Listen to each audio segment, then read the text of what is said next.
Listen, it's a slapdick operation. What's up, folks? Yeah. Okay, I have no idea if anyone can hear us. I have no idea if anyone can see us. I don't really give a shit. Let's talk about gap scheme, baby. Yes. 49ers win 20-10. They got the run game going by un-Shanahaning the whole thing. Yeah, they literally were giggling. They were giddy to themselves about everyone except Colton McKivitz, who's like, I really like running outside zone. I've made $15 million a year running outside zone. I hope they don't change on me. Yeah, that was almost his, like, he's like, well, they paid me. You know what he also said? That they run twice as much as any other offensive line in the league in terms of, like, data tracking, like, because of outside zone, the 49ers offensive line. Yeah. So they didn't do that today. They ran gap, and I think Juice said they ran power 7 or 8 times and counter twice. And slice, which he said is the same as counter. And it is the same as counter.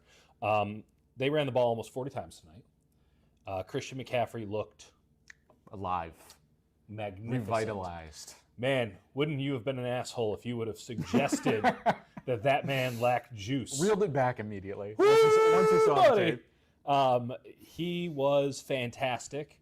The stars of this game, though, and I do want to talk about something other than running the ball and offensive line play, but the 2 stars of this game, and this is not something I expected to say at any point for the remainder of this season, were Kyle Juszczyk and Dominic Puni. Yeah. They were unbelievably good. I texted Dieter in the second quarter where you can't actually rewind the game in NFL Pro, but it'll show you the clips. Right. And I found it where Juice was running what did he call it? It's in my story. Dash motion. Dash motion. Where it looks illegal. It looks illegal, but he did. You think he comes into the backfield. I will say to his credit, he's a really good job of doing things that look illegal sort of perfectly. Right. Where he runs back into the backfield, and then the second the snap starts, hits it straight upfield. He's on the line. It's like Canadian football. Yeah. I really should have brought that up with him now that I think about it. I know. And it's funny because he was like, we're trying to simplify it, but it's funny that we're talking about those motions. My interpretation, he's the only guy that they trusted. They're like Jennings, Bourne, Robinson, all of you, all the tight ends. All 3 of them disaster class games, by the way. Disgusting brothers. If you will. You guys are not running any motion. We're going to let Kyle Juszczyk do it basically to get him an I formation with the running start. Yeah. Everything else. Well, it's so funny, too. I'm not sure if this was something that we showed the audience or we were just talking about in our spare time because we're sickos. Right. But when you watched Juice, they were running a lot of straight I formation the last couple of weeks to try to get this run game going. Right. And you can I formation, obviously with Mac under center, you can do that. And it's just, hey, we're going to run stretch right. We're going to run stretch left. And they would have that with Juice, and Juice would be there, and he was like Isaiah Pachecoing those first couple steps out of I formation. His timing was off. And I asked him straight up, like, I thought I did it in a tactful way. Right. I'm like, was all this motion because I formation wasn't good and, like, you had no head of steam? And he's like, yeah, it's absolutely to get me a head of steam as a lead blocker. And you add that in with Dominic Puni. Yeah. The Puni pull was the play of this game. It was awesome. All they did was pull him. You caught it right away. It was unbelievable that this guy operating on a bum right knee. McKivitz said, like, a lot of guys wouldn't play on that knee. Offensive linemen wouldn't play. Yes. Those people are crazy. Like, you know one of the reasons that this body's not an offensive lineman? Pussy. Pussy, because I'm a puss. Someone clip that, please. Thanks. I mean, like, legitimately. So, Puni's out there. And he's pulling on every other run. It was a lot. In effect. It was a lot. And just wrecking dudes. And let's be clear about why they're doing this. Schematically, Atlanta was begging to be gapped. Totally. It's a lot of Leonard Floyds. It's a lot of springy, undersized, lightweight guys who are trying to get up the field. And what's funny, and what McKivitz said is like, and he almost said it with like a level of disdain for the 49ers' own scheme. I'm not kidding. He's like, we see that in practice a lot. Yeah. The upside is when you run those like one gap, hyper aggressive, shoot up field, you can basically turn and get him out of the way, which is a problem that plagued them all of last year on their own defense. Yes. By the way, just real quick, because I know we're not going to get to him, Jordan Elliott, Phenomenal game. Stud. Phenomenal. What game? This was opposite day. Yeah. What the hell happened? Christian No McCaffrey idea. can run again. They're running gap scheme. They don't even throw the ball. And Jordan Elliott, Yeah. star of the game on defense. Who would have thunk? Not I. And not to get too far, too ahead of ourselves, but going into next week, and we'll do a preview. But like, Same they thing. know the next guy pretty well, and Well, I was talking to Yeah. Trent on the side, and I was just saying it's really fun to Right. watch offensive linemen pull. And he goes, it's really fun to play it. And he's like, Raheem didn't know it was coming.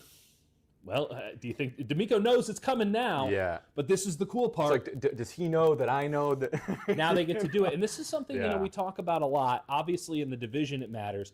But inside this Shanahan coaching tree, which Raheem Morris is part of it. They spent 6 years together in 3 different stops. They were going to hire Ulbrich as the DC. Like, these Yep. guys, this is an incestual yeah. situation. I mean, this is not weird if they're at a Thanksgiving shared together. like 10 years Right. with Ulbrich and Morris between this staff. This is family, right? D'Amico's family. And in that, it becomes, and we talk about this a lot with McVay, it turns into kind of a dick measuring contest. Yeah.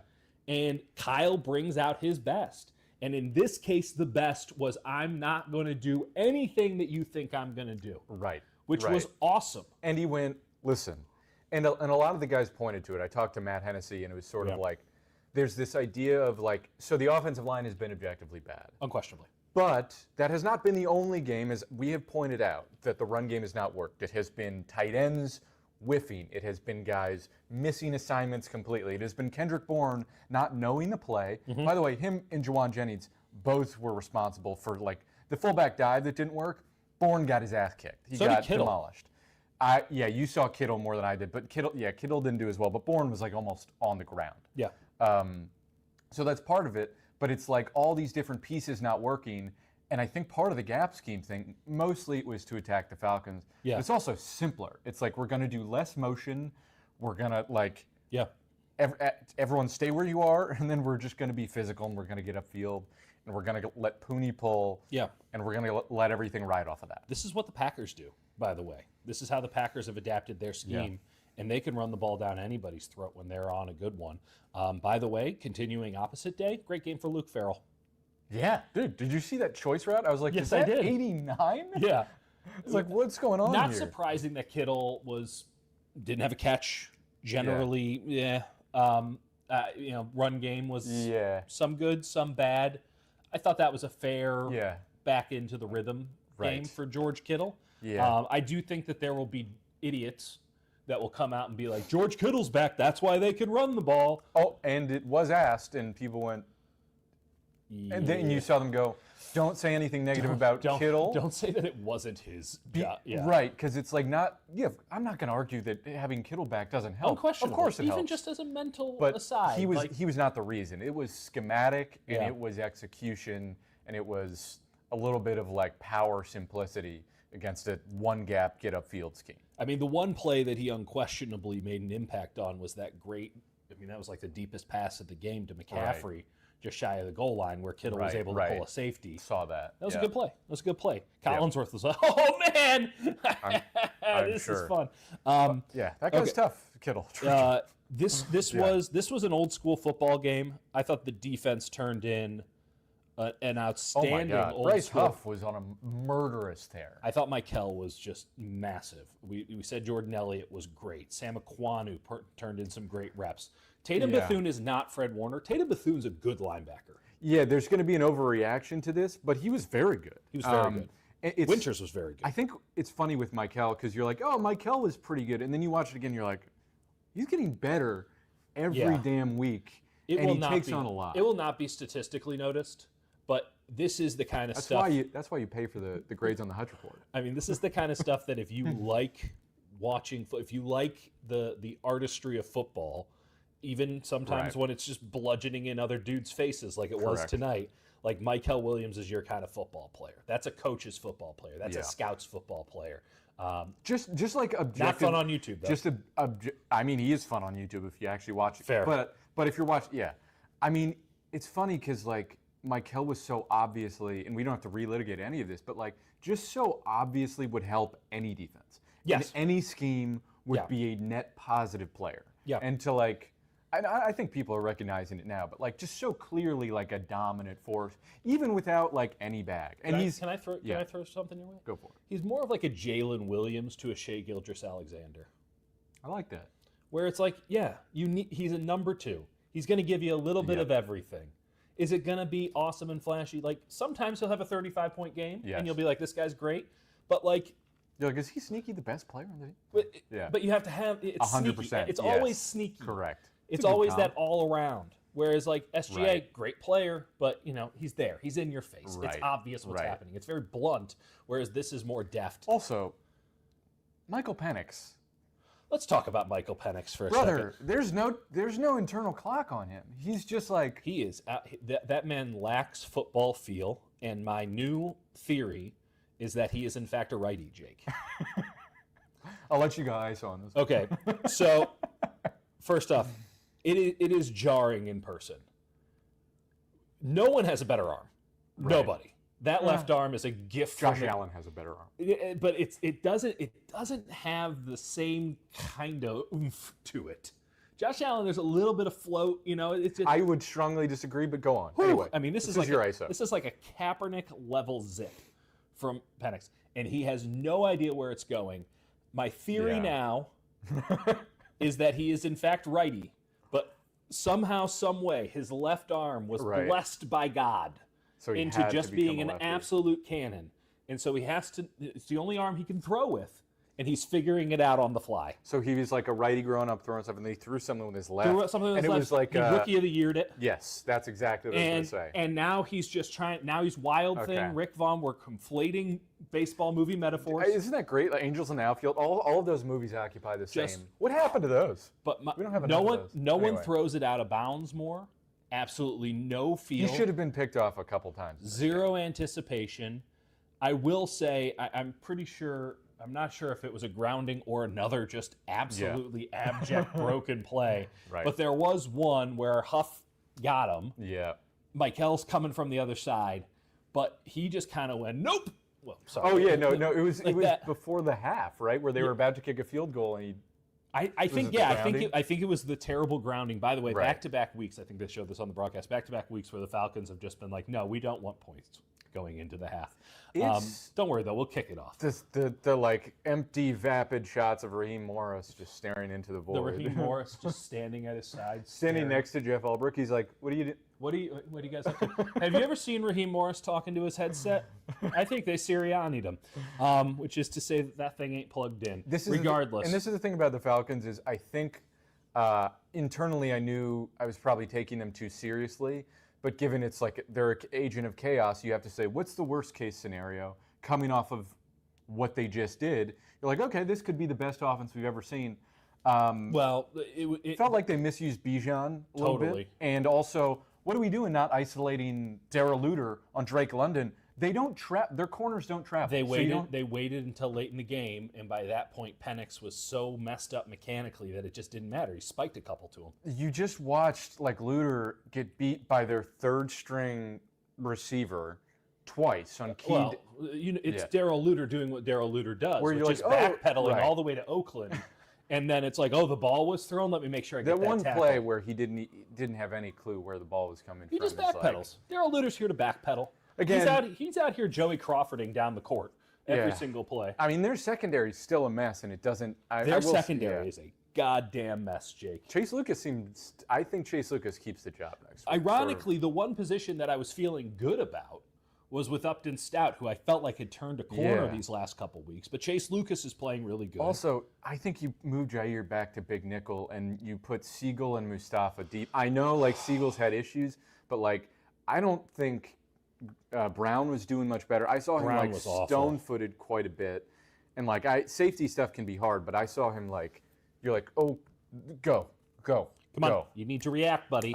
It's the same stuff that we saw last year where he's just 2 beats behind. He's Michael Penixing it. It's funny, and Mustafa got beat, and you're like, I don't care, because the next play he like murdered Tyler Algier, who's a bowling ball. Well, and I honestly think that Atlanta one of their failures in scheme. Not using more of Algier. He's a great They should player. have both running backs on the field And at the you same time. can. You're using Charlie Warner as a fullback. You can absolutely put both of them in there. In fact, they did, and it was one of their better plays of the game where they have Algier as the up back and a offset pistol, and they hand it off to him as a fullback as Bijan goes to the right. They take some cool stuff and then do some not cool stuff. And there's like too much like very wide split receivers like in college where it's like next to the sidelines. And it happens in like not in Madden, but in like when you're playing NCAA and you're like the formation. It's my least favorite outside the numbers. Yeah, I'm like, what are we doing? Anyway. Well, I mean, I'll also throw this to you. I mean, Zach Robinson should probably that shit will play in the Big 12 next year with Oklahoma State. I hate watching his offense. I hated watching it on film. It's not as visceral in cut-ups, but it's so obvious what they're doing. Right. It's so obvious. There's no play action. Yeah. You have the second best running back in the NFL. You have the NFL scrimmage yards leader on your team. You have a receiver in Drake London who is sick. You have Kyle Pitts who is sick. You have an offensive line that Pretty good. Right tackle had a bad game, but pretty good. Sure. And you can't I know it's because Penix can't throw on the move at all. Right. Every time he tried. Also, it's like you see him running, you're like, oh, there's a little, and then he stops. No, he just doesn't. No feel, no. And I think the irony is, unlike a Trevor Lawrence, like I know he sees it. Right. He just doesn't care. Yeah, it's Kyler. He's a frustrating watch. He's a really frustrating watch. So that's neither here nor there. They got their own problems to deal with. The secondary is an issue, though. Yes. It's a toe-ish injury for Renardo Green, who was not even having a good game before he got injured. He was having an okay game, but did the thing where it's like close coverage and then two bigger wide receivers beat him. Well, and then we got to talk about the Amador Lenore. Dude. More flags than plays as of late. I mean, listen, he loves to talk a game. I love his confidence, but like the amount of mistakes he makes that are like really boneheaded, especially on a play. Like, and people were like, "That's a weak call." He had his arms wrapped around the receiver. That was a very obvious DPI. Was it? Yeah, it wasn't. Like he wasn't pulling him down, but like you can get away with that. You're not. You can't get away with both arms wrapped around somebody because you stumble a little bit. On top of how many illegal contact penalties? At least 2. At least 2. I think there were 3 penalties. Well, there was one play where everyone got one. Yeah. I know. This secondary is a real issue. This team is getting away with a lot. Yeah, I don't mind that. I don't mind that so long as you make plays, but they don't make plays. It doesn't feel like they're rounding into form, and they all have stone hands apparently, which is not ideal. I don't know if it will matter though. I'm not sure it will. Because the next 2 weeks you get whatever this Houston offense is, which is just as frustrating to watch, albeit with a better quarterback, but a worse offensive line. You could have like a 17-14 win. That's fine. I don't have to be there. And then you get you get whatever the hell the New York Giants are. By the way, wow. It's so funny because it's like every Giants game, the first half, people are like, Jackson Dart is a revelation. He is him. The Giants reporters, by the way, you got to stop. Get help. The way they pumped him up, and again, if you haven't seen it, don't go see it. But maybe because it was like psychotic the way they. Anyway, deeply disturbed. I sometimes think about the Rush Limbaugh quote about. Do you know the Rush Limbaugh quote about Donovan McNabb? No. That got him fired from ESPN's NFL. What was it? Well, you probably shouldn't say it. I'm not going to say it. But there was a famous quote. I think about the very first part, the media is very desirous of.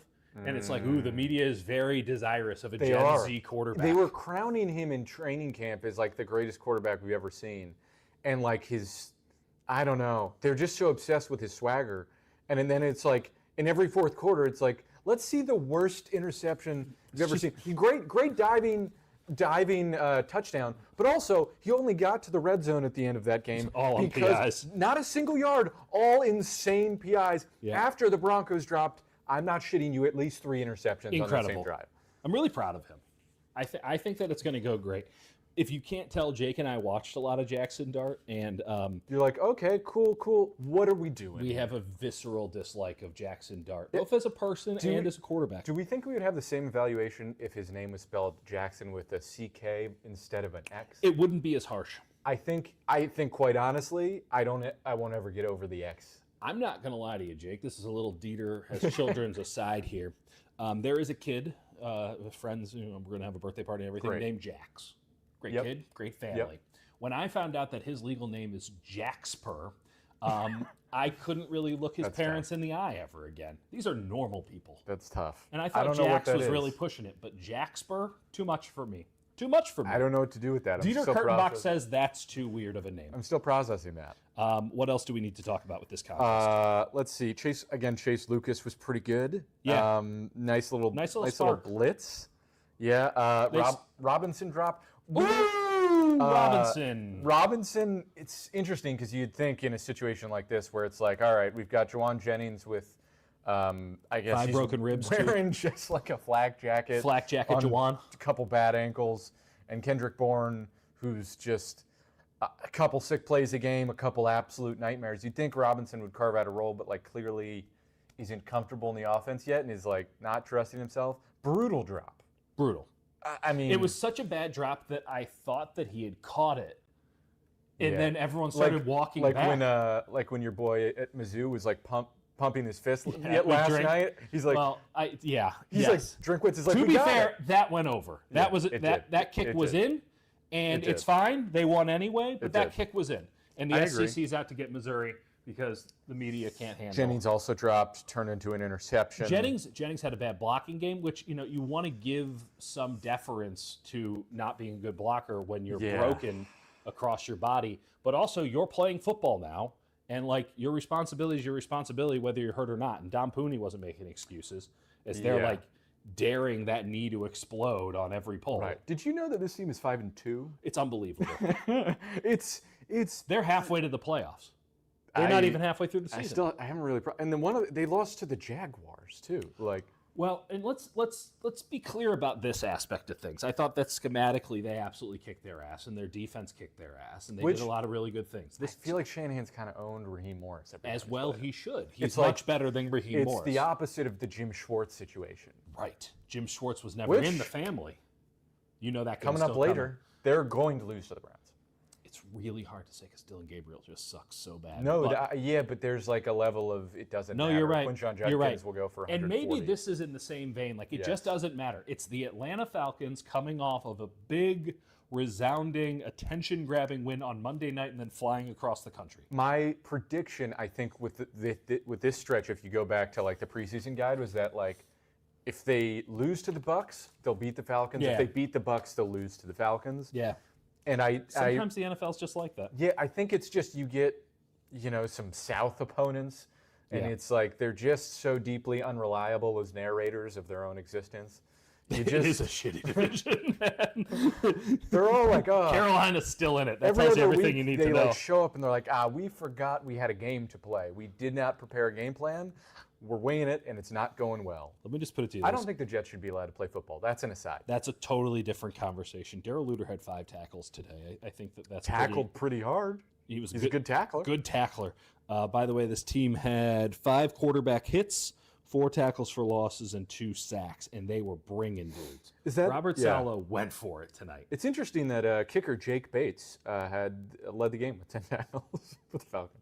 That's a Bates joke. There we go. I think he missed an important field goal. Anyway. Yeah. Completely derailed us there. Like the Lions kicker? Yeah. The former brick salesman? Yes. The financier? That's right. Okay. Tatum Bethune deserves some credit. I mean, the level of I will say there's a level of physicality that he brought that really shut down. I mean, how many yards did Bijan have? Like 47.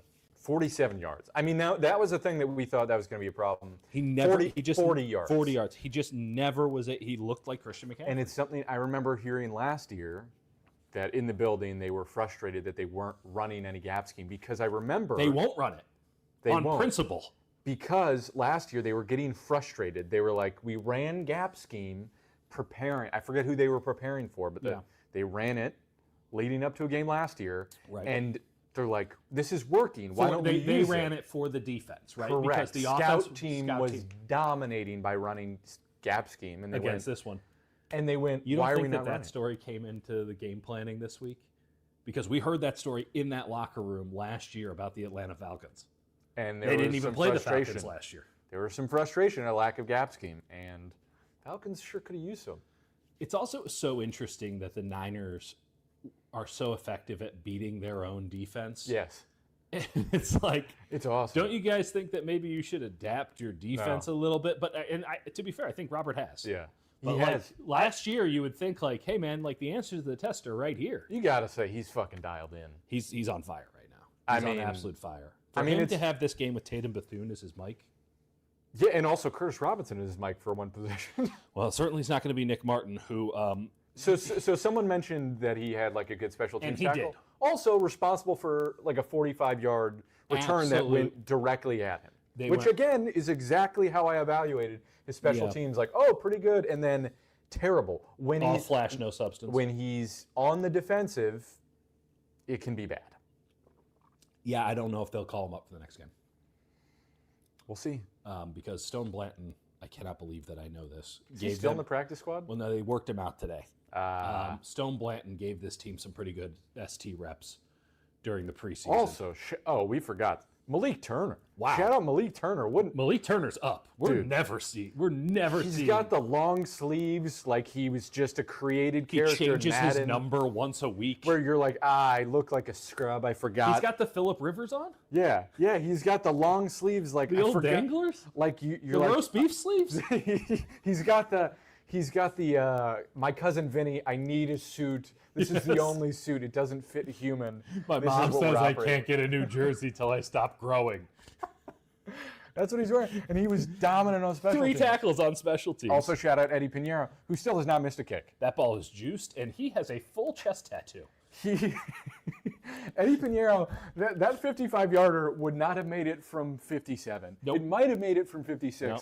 But certainly not 57. No, the Cuban Missile was dialed in. He knew exactly how much he needed. I've never seen a ball kick straighter every time. There's no... You keep saying that, and then I'm like, no, I can... And then every time I watch it, I'm like, no, he's exactly right.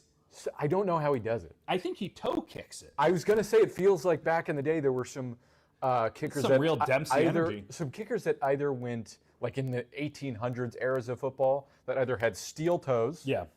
And just went straight. That is how a lot of them used to kick it. Tom Dempsey had an actual club foot. The guy who held the longest field goal in NFL history, he did it at Tulane Stadium in 1962. He had an actual club foot. He didn't have toes.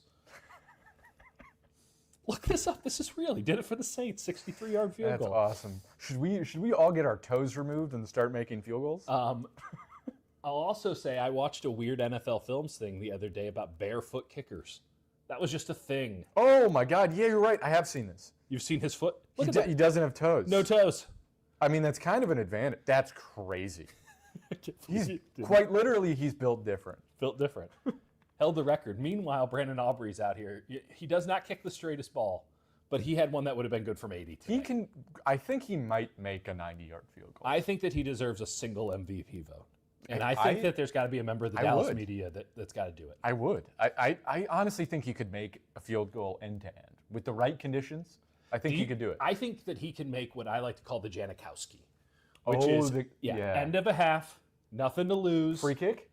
Not even the free kick. Just they lined up Janikowski for a 76-yard field goal one time. I remember that, with the insane wind. Yes, I think he can make that one. God, Janikowski, yeah. All right, I gotta shout out Tony because I covered this game for the AP yesterday, and man, record 21 field goals in a row. Awesome. Hot damn. Awesome. He's no Eddie Pinheiro, who's at 16 for 16. Should we take some comments? Let's see if I got anything. Okay, here we go. Kittle made some awesome catches today. No, he didn't. Nick Martin still can't see the field.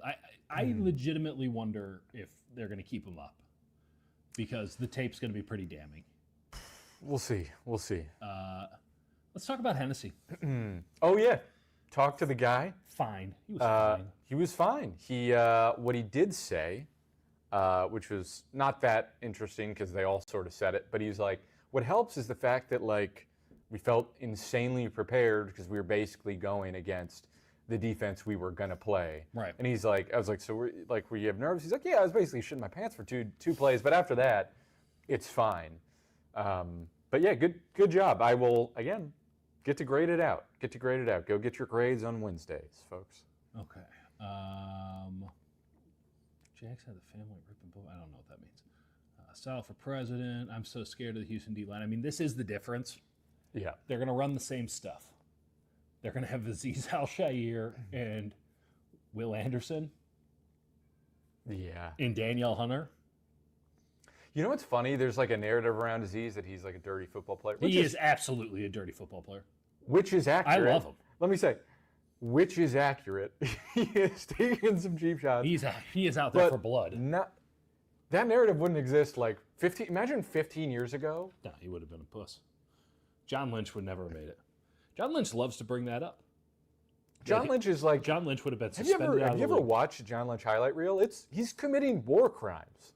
Those aren't allowed by the Geneva Convention. They used to have a segment called Jacked Up. He used to do. If anyone watched the Stanford game where Tommy Castellanos was almost killed on the field, to be fair, he itty bitty. Yes, that was what John Lynch would do. It's also like if you slid back then, they're going to murder you. Yeah, but like that's what it was. Football used to be insane, and I part of me misses it. Part of me is happy for. Safety, but it's also like some of that has been compensated for by the speed now.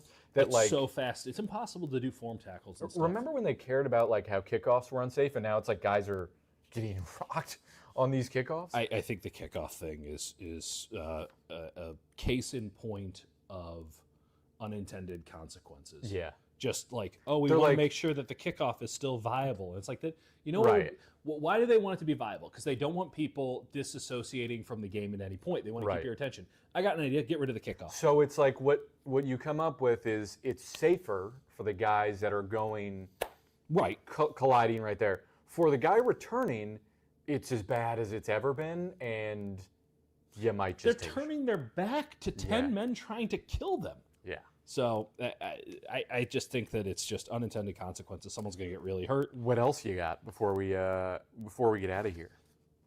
5-2. 5-2. Rams looked incredible today. Cardinals look better, though they've lost 3 straight games that they've had a 7-point lead going into the fourth quarter. But Cardinals look better with an actual man at quarterback as opposed to the wee one. Right, like a quarterback who understands, like you have to look at the field. Look at the field and perhaps a quarterback whose Madden cone isn't this. Let's be clear. Look, it entails being able to physically see the field. And then tomorrow we get to see the Seahawks. I will say I've gotten a lot of predictions wrong so far this year. That's fine. We're having fun with it. Best division in football, bar none. It's true. Bar none. This is going to be fun down the stretch. Fascinated to see what the Niners do this week. Is it a doubleheader tomorrow, or is it just Seattle? It's back to back as opposed to the 4 p.m. It's a 4 p.m., 7 p.m. Oh, it's a 7 p.m. Seattle. I saw that and I was like, they're doing a 7 p.m. game. What is this? By the way, I'm all messed up with all these ACC games that are starting at like 7 p.m. That must be brutal for anyone. Nothing to me says college football like Bill Belichick playing in Berkeley for a 7:30 p.m. Friday night game in the ACC. Very strange. They just need to change the name of the conference, but the problem is the American Athletic Conference is already taken. This was the Big East's problem. I love watching some American Athletic Love watching football. some Americans. By the way, Fran Brown to Florida. Just keep your eye on it. And don't forget about the Missouri Valley Football Conference. There's some good stuff happening there. You don't need to tell me about the Valley. Strong FCS football. We're talking about the Redbirds. Ooh, I watched the Redbirds. We're talking about the Sycamores. Yes. We're talking about we're talking about the Panthers of Northern Iowa, or are they Gateway? Maybe. Okay. Northern Iowa. Jackrabbits, obviously. Jackrabbits, South Dakota State. Yeah. Go Jackrabbits. By the way, I believe I technically own the Jackrabbits football team. Did you know there's a you're a member. That's the whole curtain. Yeah. Clan. Did you know there's a team in the SWAC that's the Golden Camels? Yes, that would be Campbell. Yes. Yeah. That's disturbing that Dieter knew that. Also, if you get a chance to watch Eastern Tennessee State, where Cade McNamara, playing in his 15th college season, is both dialed and completely lost out there. Mizzou versus Vanderbilt on Saturday. That's the game. How are you feeling? I feel like I'm taking Mizzou moneyline plus 125 all the way home. I feel like Diego Pavia ain't never seen anything like a Zion Young running at him. Is he the one that looks built a little bit like Derek Harmon? Because you've got one. No, he looks defensive like a lineman. 30-year-old man who's playing college football, but that's isn't the about right size. That's awesome. And it's probably accurate. Yeah, He's a hell of a football player. Nothing but respect for Diego Pavia, but like, I'm really looking forward to his teeth getting kicked in. Love Ahmad Hardy. Ahmad Hardy. Hardy. That's our cue, folks. We have to go see our families and go to sleep, but we appreciate you, and we'll talk on Tuesday. Long live the gap scheme. See ya.